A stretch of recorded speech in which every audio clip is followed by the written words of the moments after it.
जी, अस्सलाम वालेकुम। वालेकुम अस्सलाम, कैसे हैं आप? ठीक-ठाक, thank you very much for joining. Short short notice के ऊपर आपने जॉइन किया, थैंक यू वेरी मच। नहीं, नहीं, it's okay, you are welcome. हाँ, तो बेसिकली जो आपने वेबसाइट अपनी बनाई है, उससे मैं इम्प्रेस हुआ था। ग्लैड। इस वजह से मैंने आपको इनवाइट किया कि आप थोड़ा-सा आपके बारे में थोड़ा-सा जानूँ और दुनिया को भी पता चले भई किस किस्म के लोग पाकिस्तान में हैं और वहाँ पे रहते हुए इस तरह काम वगैरह कर रहे हैं। तो पहले तो थोड़ा-सा अपने बारे में बताएँ कि आपका नाम वगैरह क्या है और किस जगह से हैं आप? मेरा नाम है मोहम्मद वदीद मदनी एंड मैं कराची में हूँ शुरू से, पैदा being to and currently I am also living here. Then secondly regarding my studies मैंने नॉर्मली जो इंटर बोर्ड एंड देन सब चीज़ें होती हैं वो किया है एंड अभी इसी साल 2022 में मैंने बैचलर्स अपना कंप्लीट किया कंप्यूटर साइंस के अंदर। और मेरे में जो मेजर्स थे वो मेरा डेटा साइंस है, मेरा मतलब जो एफवाईपी था। और उसका मेरा एक थोड़ा अच्छा पॉइंट ये है कि मेरे सुपरवाइज़र जो थे वो माशाल्लाह से काफ़ी अच्छे मिले मुझे। He is a PhD from China. So उनके साथ ही रह के मैंने along with my team member, तो हम 2 थे खाली and then third was our supervisor. तो उनके साथ हम लोग हमारा FYP was a research paper which is still in continue. So अभी भी चल रहा है वो। तो उसका हम लोगों का ये प्लान है कि before the starting of the admissions हम उसकी पब्लिकेशन या एटलीस्ट उसको एक अच्छी शक्ल दे के उसको एंड में ले आएँ, ताकि हम उसको मैं अपनी सीवी में या फिर अपने मोटिवेशन लेटर में उसको मेंशन कर सकूँ, which is obviously going to increase my score और माय पॉइंट्स एज़ एन तो एप्लीकेंट। Okay, thank you. लेकिन किस यूनिवर्सिटी से आपने की है बैचलर्स? इकरा यूनिवर्सिटी के मल्टीपल कैंपसेस हैं but I was in the main campus which is on Shaheed Millat road. तो लेकिन मैं थोड़ा-सा आपके बारे में समझना चाह रहा हूँ, इकरा यूनिवर्सिटी आपने क्यों चूज़ किया? कराची में और भी हैं, एनईडी है, हमदर्द है और आई थिंक हबीब यूनिवर्सिटी भी अच्छी है। इस तरह की 4-5 यूनिवर्सिटीज़ हैं और इवन आप कराची से बाहर क्यों नहीं गए? जैसे नस्ट है या लाहौर में लम्स है, इस तरह के जो इंस्टीट्यूट्स हैं। कराची से बाहर जाने का मेरा थोड़ा-सा ये इशू था कि मेरे और मेरे जो बहन-भाई हैं, उनमें काफ़ी ज़्यादा एज गैप है। मतलब मैं सबसे छोटा हूँ और मुझसे जो बड़ी बहन है, मुझसे 12 साल बड़ी हैं, तो दे ऑल आर मैरिड। और मेरे जो पेरेंट्स हैं, उनकी फिर एज भी मतलब उस हिसाब से ज़्यादा है। So I could not leave them alone कि मैं किसी और सिटी मूव कर जाता, तो वो इस वजह से मेरे पास ये वाला ऑप्शन नहीं था। Then coming back to why Iqra university, so मैंने काफ़ी यूनिवर्सिटीज़ में रिसर्च की थी। फर्स्ट वाज़ दिस थिंग कि इंटर में मेरी परसेंटेज वाज़ अराउंड 60% और 55 समथिंग, 60 थी I think so, I don't remember it clearly. So this was the first thing. Then second, जब मैंने रिसर्च की और इकरा यूनिवर्सिटी का भी लोगों को इस चीज़ का पता नहीं होता, क्योंकि उसके डिफरेंट कैंपसेज़ हैं, लोग समझते हैं सब इक्वल है। बट उसका जो मेन कैंपस है, और कराची में जितनी मैंने रिसर्च की थी इकरा यूनिवर्सिटी के मेन कैंपस में, सबसे ज़्यादा जो नंबर ऑफ पीएचडी की फैकल्टी है वो सिर्फ़ वहाँ पे अवेलेबल है। और जो वहाँ पे मतलब नॉट जस्ट के वो सिर्फ़ पाकिस्तान से उन्होंने पीएचडी की हुई है, ऑल ओवर द वर्ल्ड वहाँ पे हैं। For an example I could say कि मेरे सुपरवाइज़र का जैसे मैंने बताया, he was a PhD from China. Similarly, our final year project coordinator, she also recently joined and she was a PhD from New Zealand. So, different parts of the world से वहाँ पे लोगों ने PhDs को higher किया हुआ है, which obviously फिर उनका जो डिलीवरी जो उनकी होती है एजुकेशन की, वो इसके अकॉर्डिंगली ही होती है, which is very much impressive. तो आपने डेटा साइंस को क्यों बैचलर्स सॉरी आपका टाइटल क्या है डिग्री का बैचलर्स का? जो Bachelor's of Science in Computer Science, BScs। ठीक है, लेकिन उसमें मेजर आपने बताया डेटा साइंस आपने रखा है। जी, जी, जी, जी, जी। तो डेटा साइंस में आने की क्या आपको मोटिवेशन थी उसके पीछे? क्या आपने महसूस किया था कि why you choose? Data science के अंदर मोटिवेशन तो आई वुड ऑनेस्टली से कि मेरे सुपरवाइज़र मेरी बहुत बड़ी मोटिवेशन थे, क्योंकि उनकी पीएचडी भी उसी में, मास्टर्स उनका खैर दूसरी फील्ड में था बट पीएचडी उन्होंने। जस्ट जस्ट अ सेकंड, जी, जब जी। आपने डिग्री स्टार्ट की थी तो जो आपका अभी आपके जो सुपरवाइजर हैं उन्होंने आपको कोई कोर्स पहले पढ़ाया था पहले 2 सालों में या कैसे? क्योंकि मुझे इकरा यूनिवर्सिटी का नहीं पता, इवन कि मुझे इंजीनियरिंग का भी इतना नहीं पता कि पाकिस्तान में किस तरह वो काम करती है डिग्री, क्योंकि मेरा बैकग्राउंड जो है एग्रीकल्चर या फॉरेस्ट्री फील्ड से है। तो थोड़ा सा मुझे उसके बारे में बताएंगे, इकरा यूनिवर्सिटी में डिग्री पहले ये बताएं कि 4 साल की है 5 साल की है बीएस 4 वाली? साल की है, बैचलर्स की 4 साल की होती है। और 2 साल के बाद आप मेजर ले सकते हैं, यानी फिफ्थ सेमेस्टर में या किस सेमेस्टर में? मेजर 2 आपके? साल आप मतलब उसके अंदर ये होता है कि आपके लास्ट सेमेस्टर्स में वो बोल रहे होते हैं, बट उसके ऑब्वियसली प्री रेक्विजिट्स होते हैं। अगर आप जितनी जल्दी उनको आप क्लियर कर लेते हैं, तो जैसे आपकी प्री रेक्विजिट्स क्लियर हो जाते हैं, then you are able to आप ले सकते हैं आराम से, आपको कोई मसला नहीं होता उसमें। हो सकता है आप तीसरे साल में ही ले लें अपने जो फाइनल ईयर के प्रोजेक्ट्स हैं, बच्चे ही करते हैं।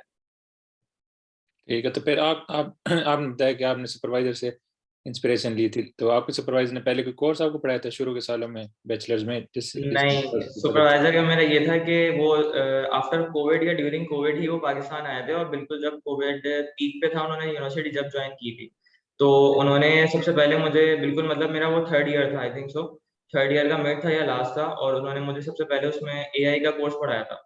तो जिस तरह उन्होंने पढ़ाया था, मतलब वो थोड़ा हट के पढ़ा रहे थे। It was not like other teachers, और कन्वेंशनल मेथड्स वो यूज़ नहीं कर रहे थे। मतलब उसमें थोड़े से मीम्स भी हम लोगों को दिखा रहे थे कभी-कभी, और मतलब वो बिल्कुल जो हम लोगों को नॉर्मल लाइफ होती है, वो उससे रिलेट कर रहे थे। नॉट जस्ट कि वो बुक से बता रहे हैं कि this is this and this is that. तो उससे चीज़ों की जो अंडरस्टैंडिंग थी, वो मेरी काफ़ी ज़्यादा अच्छी हुई थी। आई वाज़ नॉट बिल्कुल भी मतलब मेरा आइडिया नहीं था कि इस तरीके से एआई कोई पढ़ा सकता है। एंड ऑनेस्टली मैंने प्रीवियस टीचर्स को भी देखा था, नॉट दैट कि they are not good enough, they are obviously very much good, and they have been teaching for a long time, but still होता है, person to person depend करता है कि who's able to deliver their knowledge more than someone else. Okay, so जब आपने data science choose कर लिया था, उसके बाद फिर आपको ये फील्ड क्या मतलब पसंद आई, या बोर हो गए हो अभी, या क्या आपकी फर्दर है, या आपने मजीद इसको आगे कंटिन्यू, जैसे आपने बताया कि आपने मास्टर्स के लिए अप्लाई करना है यहाँ फिनलैंड में, तो इट मीन्स कि आपको ज़ाहिर है इसमें है इंटरेस्ट है इस फील्ड में, is it true? Yes, it is true, क्योंकि मुझे डेटा साइंस का ऐसा नॉलेज नहीं थी, बट आई न्यू कि it is going to boom in the future, क्योंकि सारी चीजें as we all know data is being collected everywhere.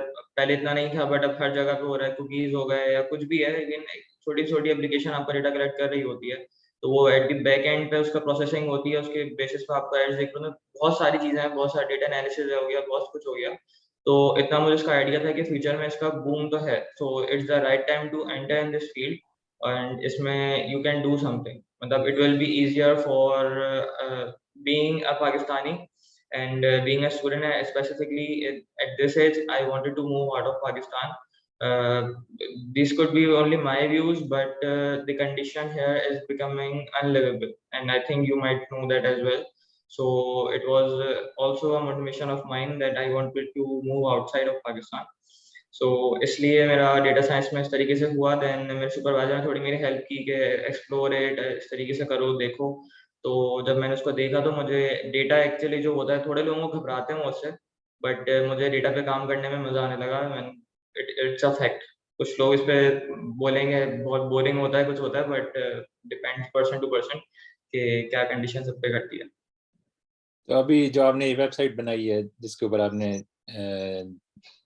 क्योंकि आप मास्टर्स के लिए यहाँ अप्लाई करना चाह रहे हैं, तो आपने उससे रेलिवेंट इन्फॉर्मेशन वहाँ पर डाली हुई है कि किस स्टडी में सॉरी किस ड्यूरेशन में आप अप्लाई कर सकते हैं, फिनलैंड के बारे में थोड़ा सा इंट्रोडक्शन दिए हुए है, वेदर्स के बारे में, ये वो सारा कुछ, और ये सारा ऑर्गेनाइज किया वो किस प्लेटफॉर्म से आपने किया है, या कैसे उसको मैनेज किया है उस वेबसाइट को? वेबसाइट को तो सिंपली ये है कि नोशन एक आपके पास आई वुड नॉट से वर्डप्रेस की तरह है, उससे थोड़ा सा इजी पार्ट है, और वो बेसिकली यूज होता है अगर आप अपनी पर्सनली आप अपने कैलेंडर को आप बना रहे हैं, अपने टू डू टास्क अगर आप कर रहे हैं। बट ये कि अगर आपको है, क्योंकि as a data science scientist मैं बोलूंगा तो नहीं अपने आपको, because I am at a very early age और पूरी बहुत बिगनर लेवल पे हूँ मैं। But as a computer science student मुझे है कि प्रॉब्लम मुझे दिखती है, तो मुझे उसका होता है मैं सॉल्यूशन निकालूं, आइदर थ्रू कोड और समथिंग।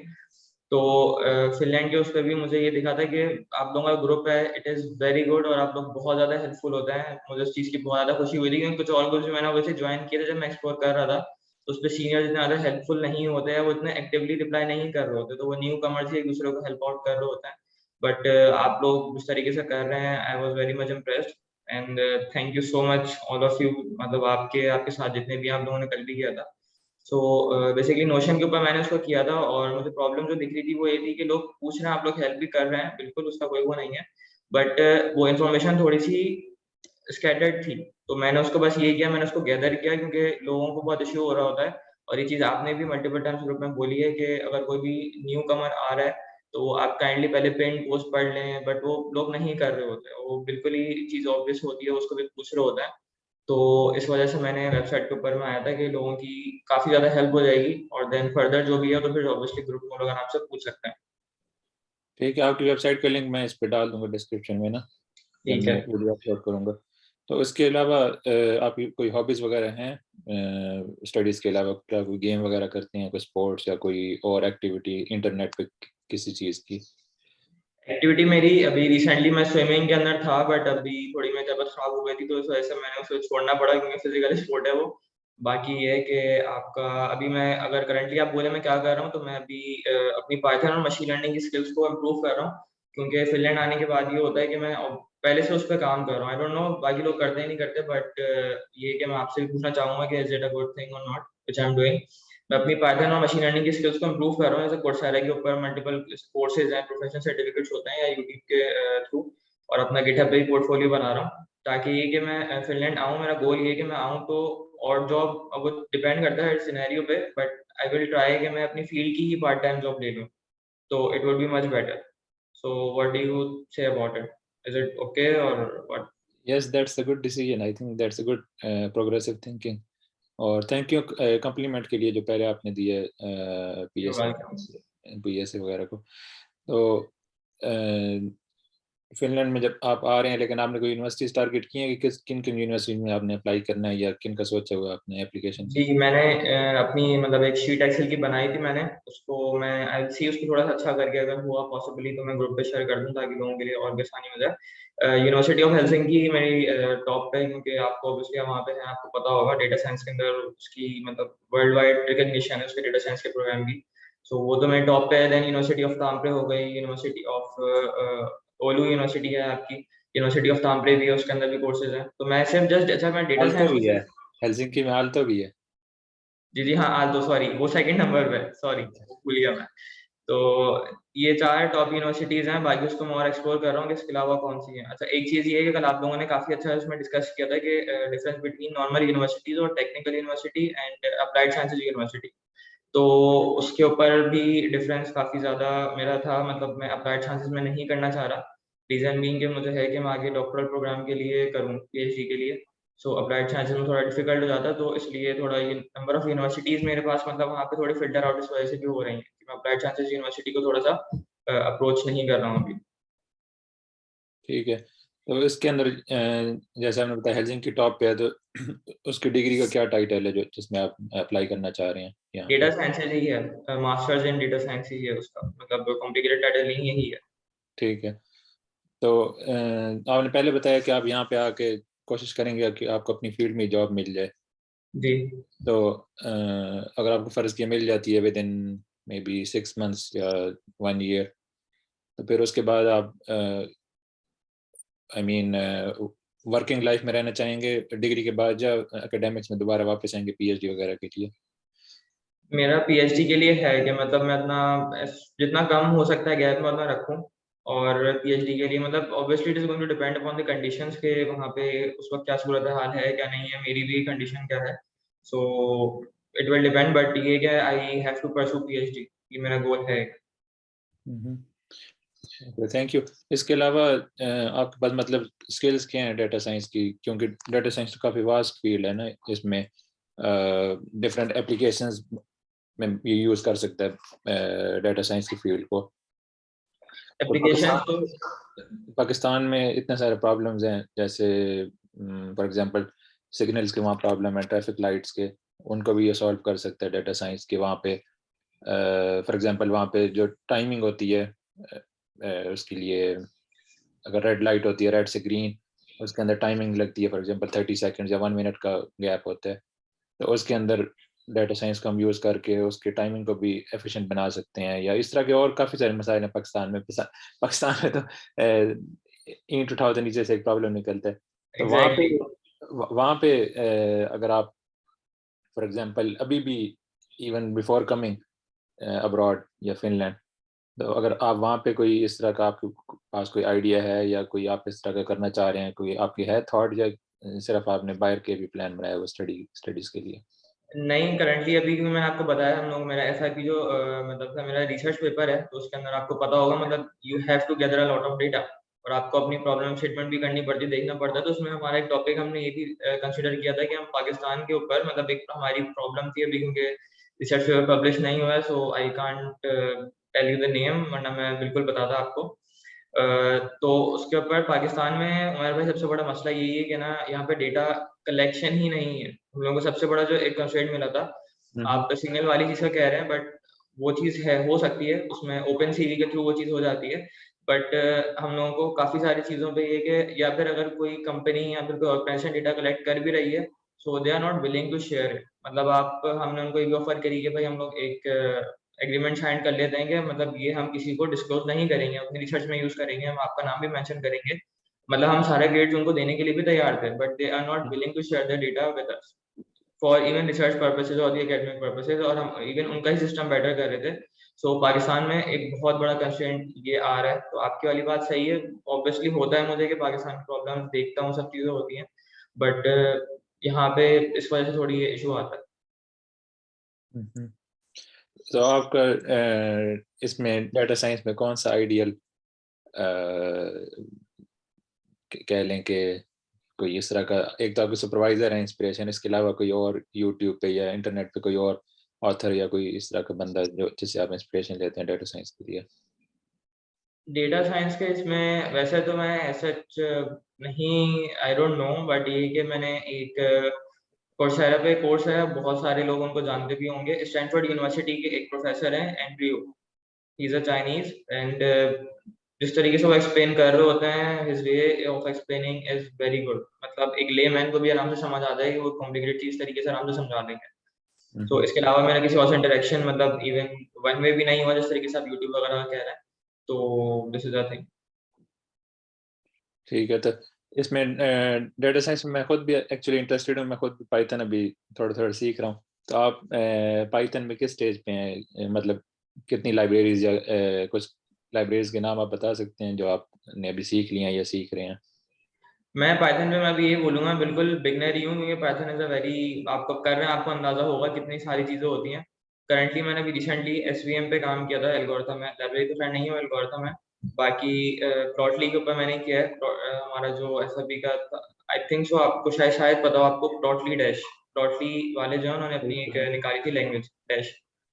तो उसके ऊपर मैंने अपना जो डैशबोर्ड था उसके ऊपर बनाया था, तो वो बिल्कुल एक नियो है। उसके ऊपर गिटहब पे एंड देन यूट्यूब पे जो उसका खुद जिसने क्रिएटर है उसका लैंग्वेज का, वो खुद उसके ट्यूटोरियल्स अभी दे रहा होता है। वो इतनी न्यू है, उस पे डेली बेसिस पे एक चीज़ आ रही होती है। तो उस पे थोड़ा बहुत उस पे मेरा हाथ साफ है, प्लॉटली डैश पे आई वुड से। बाकी ये कि ऐसा जितना नहीं है। अभी हम लोग जैसे केएनएन हो गया आपका, के मीन्स एल्गोरिथम, बेसिक ये वाले हैं। तो इस तरीके से और करंटली अभी ये कि थोड़ा ग्राफ न्यूरल नेटवर्क और नो एसक्यूएल की तरफ मैं जा रहा हूँ। सो ये है, अभी करंटली इस पे काम कर रहा हूँ मैं। तो आपकी फ्यूचर में किस चीज़ के ऊपर आपकी वो है नज़र है जिसके ऊपर आप करना चाह रहे हैं इसमें अप्लाई डाटा साइंस की फील्ड मतलब डिफरेंट है मशीन लर्निंग है एआई है या सिंपल एनालिटिक्स है डाटा एनालिटिक्स है तो किस चीज़ में आप ज़्यादा इंटरेस्टेड हैं? डेटा एनालिटिक्स तो आई वुड से कि थोड़ा बहुत उसमें आ ही जाता है, डेटा साइंसेस जो लोग कर रहे होते हैं, वरना अभी मेरा मेन डेटा साइंसेस ही है इटसेल्फ। क्योंकि डेटा साइंसेस और डेटा इंजीनियरिंग में भी डिफरेंस है। लोगों को थोड़ा उसमें कंफ्यूजन हो रही होती है कि they think they both are the same thing, but वो डिफरेंट है। तो एज़ अ डेटा साइंटिस्ट ही मेरा उसको परस्यू करने का इरादा है। बाकी एल्गोरिथम्स के ऊपर, क्योंकि मेरा प्रोग्रामिंग के फील्ड से मैं वैसे ही कंप्यूटर साइंस का हूँ, तो उससे पहले भी मेरी प्रोग्रामिंग के कोर्सेज़ में अच्छी प्रोग्रेस रही है। तो कोडिंग करना, उस चीज़ को करना, तो I would say this thing. बाकी अगर आप स्पेसिफिकली डेटा साइंसेस के अंदर मुझसे पूछें तो जीएनएन, ग्राफ न्यूरल नेटवर्क जो हैं, उसके ऊपर थोड़ा ज़्यादा मैं करने लगा हूँ। तो जो थोड़ा सा मतलब एक्सप्लेन एक्सप्लेन करें क्या चीज़ होती है मुझे उसका इतना नहीं पता न्यूरल ग्राफ नेटवर्क तो मुझे पता है, लेकिन ग्राफ न्यूरल नेटवर्क तो मुझे नहीं पता।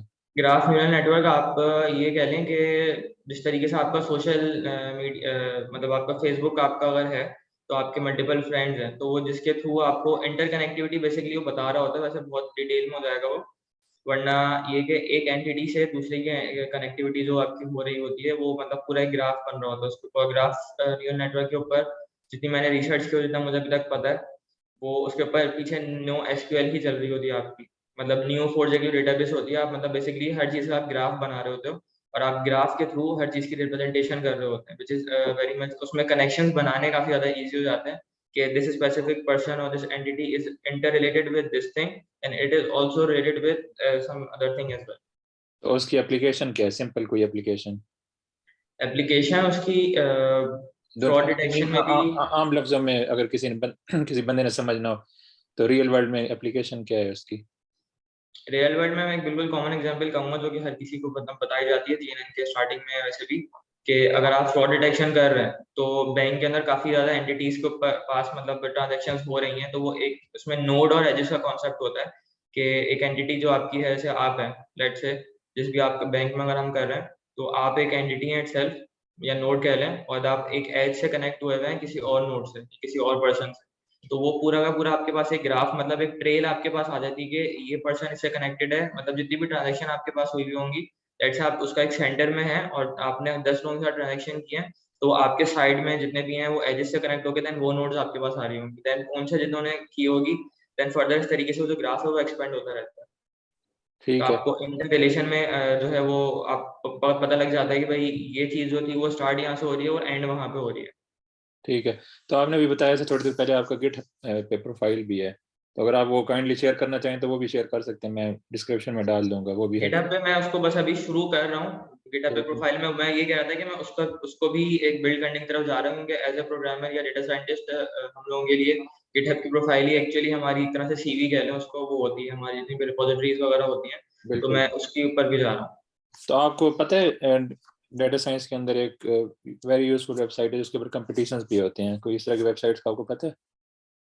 कॉम्पिटिशन्स जो डेटा साइंस के लिए वो तो कैगल का है, आई वुड से कि हाँ, कैगल के गूगल, मैं ऊपर। उसी के बारे में पूछना चाह रहा था कि आपको उसका आइडिया है वहाँ पे, क्योंकि क्योंकि मैं भी अभी उसी तरफ थोड़ा बहुत लर्न कर रहा हूँ पाइथन, जैसे आपको बताया। तो आई जी, थिंक जी। कैगल के ऊपर जो कंपटीशन वगैरह होते हैं, या जो अगर फॉर एग्जांपल कंपटीशन हम नहीं भी compete करते, बट जो उनकी नोटबुक्स होती हैं वो भी यूज़फुल होती हैं काफ़ी लोगों की। कैगल पे तो जी, जी, बिल्कुल सही कह रहे हैं आप। कैगल के ऊपर बहुत ज़्यादा वो वेबसाइट जो है इटसेल्फ बहुत ज़्यादा यूज़फुल है, डेटा साइंटिस्ट को जो पूरा का पूरा वो काम कर रहा है, उसको डेटा चाहिए होता है। और कैगल से बेस्ट रिसोर्स जो है वो आई डोंट थिंक सो कि there is any other best resource available other than Kaggle.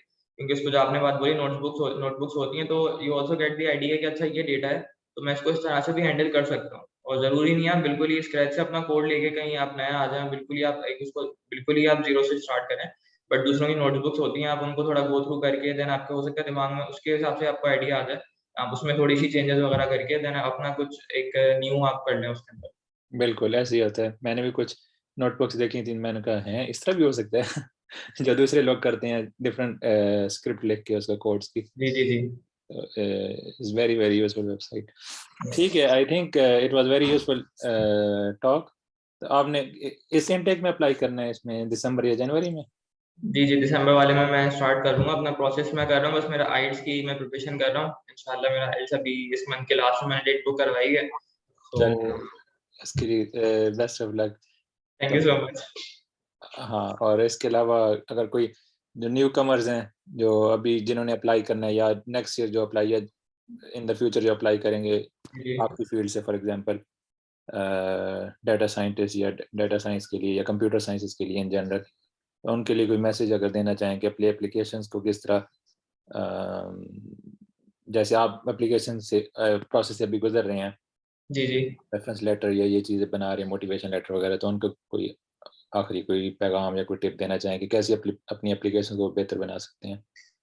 मैं सिर्फ यही कहूँगा कि आप लोग काइंडली कोई भी चीज़ होती है, आप लोग ग्रुप पे उसको थॉरली पढ़ा करें। आप लोग नहीं पढ़ते और फिर मतलब आप शुरू में बस उसको पढ़ लेते हैं, देन आप लोग मतलब सेम चीज़ आप लोग पढ़ के जा चुके होते हैं, बट उसी के रिलेटेड आप लोग क्वेश्चंस पूछ रहे होते हैं। क्वेश्चंस पूछें, कोई उसमें मसला नहीं है, बट एक खुद से रिसर्च होती है। मैंने ये चीज़ नोट किया भी, मैं कर रहा हूँ, लोग मुझसे चीज़ पूछ भी रहे हैं, देख भी रहा हूँ मैं, आपने भी देखी होगी ये चीज़ कि थोड़ा-सा रिसर्च करने में घबराते हैं। वो करते हैं कि हम थोड़ी-सी बहुत मेहनत नहीं करना चाह रहे। तो देखिए आप लोगों का ही है, आप लोग अप्लाई करें, आप लोगों के फ्यूचर का है, तो थोड़ी-सी इसके अंदर मेहनत करके, थोड़ी-सी एफर्ट्स डाल के खुद रिसर्च करें प्रॉपर, और इतनी कोई ज़्यादा मुश्किल चीज़ नहीं है। आप लोग सब माशाल्लाह बैचलर्स जो भी अप्लाई कर रहा हो, जिसने बैचलर्स किया हुआ है या अगर इंटर भी किया हुआ है, बैचलर्स के अप्लाई कर रहा है, सो आप लोग आराम से उसके बारे में रिसर्च भी कर सकते हैं, सारी चीज़ें अंडरस्टैंड भी कर सकते हैं। इतना कोई बिग इशू नहीं होता वो। So I would just say this के it is very much easy to apply on your own, और कंसल्टेंट्स का आई वुड डिस्करेज, आप भी डिस्करेज करते हैं कंसल्टेंट के उसमें नहीं पढ़ना चाहिए, तो बिल्कुल, दैट्स ऑल। क्योंकि फ़िनलैंड के लिए कंसल्टेंट की ज़रूरत नहीं है, क्योंकि इनका सिस्टम, एजुकेशन सिस्टम आपको भी पता है, दुनिया में सबसे बेस्ट है। एग्ज़ैक्टली। स्पेशली जो इनका स्कूल का सिस्टम है, और यूनिवर्सिटी लेवल के ऊपर भी इनका काफ़ी ट्रांसपेरेंट सिस्टम है। इस तरह का यहाँ पे नहीं है जैसे यूके या कनाडा, ऑस्ट्रेलिया वगैरह के अंदर कंसल्टेंट्स की ज़रूरत पड़ती है, तो एज़ सच यहाँ पे इस तरह की ज़रूरत नहीं है। इसी वजह से मैं लोगों को भी कहता हूँ कि खुद आप अप्लाई करें। और इसके अलावा लास्ट में आपको कहना चाहूँगा कि शुरू में मैं भूल गया था, आपने एरास्मस की स्कॉलरशिप के ऊपर अप्लाई आप करना चाहिए, उस पे आपने सोचा है अप्लाई करने के लिए या नहीं? एरास्मस का मैं देख रहा था, उसके अंदर आई थिंक सो जॉब एक्सपीरियंस की एक रिक्वायरमेंट होती है, तो मैंने, क्योंकि अभी रिसेंटली बैचलर्स मेरा हुआ है, तो थोड़ा-सा मेरा वहाँ पे कंस्ट्रेंट आ रहा था, तो इस वजह से I didn't apply in that Erasmus funds में, so this was the thing. I think you should apply even, अगर आपकी, जैसे आप बता रहे हैं गिटहब की प्रोफाइल आप बिल्ड कर रहे हैं, उसको ज़रा थोड़ा-सा बिल्ड करें, पॉलिश करें। इसके अलावा अगर कैगल के ऊपर कुछ नोटबुक्स बना सकते हैं, उसका भी आप रेफरेंस दे सकते हैं अपनी सीवी में। तो I think you should try at least, that is very good scholarship, क्योंकि ओके, मैंने खुद भी अप्लाई किया हुआ है, and it will help you to learn about different countries and cultures in Europe and broaden your horizon of knowledge. You should apply. ठीक है, I will surely I will check it out and I will apply. Consider thank you it. So much. Okay. Thank you very much for being with me, और आपके time का बहुत शुक्रिया। नहीं, नहीं, thank you so much Umar भाई, आपने invite किया मुझे। Okay. So good luck for your application, and अगर आप फिनलैंड आ जाते हैं, एक्सेप्टेंस आपको मिलती है, तो फिर बताइएगा मुझे। ओके, श्योर, इंशाल्लाह। ठीक है। Thank you very much. अल्लाह हाफ़िज़। थैंक यू, अल्लाह हाफ़िज़। अल्लाह हाफ़िज़।